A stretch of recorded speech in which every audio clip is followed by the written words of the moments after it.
नाशिकच्या इगतपुरी तालुक्यात सुरू असलेल्या मुसळधार पावसामुळे भावली धबधबा परिसरात दरड कोसळली आहे। पर्यटकांची जास्त गर्दी नसल्याने सुदैवाने कोणतीही दुर्घटना नाही। साताऱ्यातल्या आलेवाडी घाटात दरड कोसळली। कुडाळ मेढा रस्ता बंद। जोर गावाकडे जाणारा पूल वाहून गेला। परिसरातली वाड्या वस्त्यांचा संपर्क तुटला। नांदूर मध्यमेश्वर धरणातून मराठवाड्यातल्या जायकवाडीच्या दिशेने पाण्याचा पहिला विसर्ग। 10,132 क्युसेक पाण्याचा विसर्ग सुरू। उद्या होणाऱ्या 10वी-12वीच्या पुरवणी परीक्षेच्या वेळापत्रकात बदल। 10वीचा उद्या होणारा पुरवणी पेपर 31 जुलैला तर 12वीची 9 ऑगस्टला परीक्षा होणार।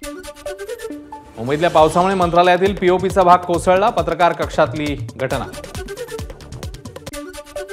राज्यामध्ये सर्वदूर दमदार पाऊस। 24 जुलै अखेर सरासरीपेक्षा 32% जास्त पावसाची नोंद। हिंगोली, नंदुरबार, अमरावतीत मात्र सरासरीपेक्षा कमी पाऊस। भर पावसाळ्यात नंदुरबारकरांना 5 दिवसाआड पाणी पुरवठा करणाऱ्या धरणांच्या पाणलोट क्षेत्रामध्ये दमदार पाऊस नसल्यानं धरणातील पाणीसाठा अवघा 21%।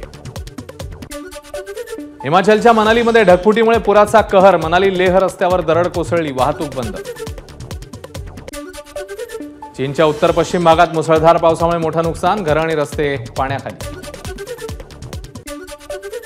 फिलिपाईन्समध्ये आलेल्या वादळामुळे राजधानी मनिलामध्ये मुसळधार पावसामुळे पूरस्थिती। वादळामुळे 13 जणांचा मृत्यू तर जवळपास 6 लाख लोक बेघर।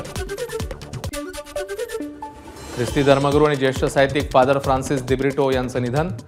दीर्घ आजाराने वयाच्या 82व्या वर्षी राहत्या घरी घेतला अखेरचा श्वास।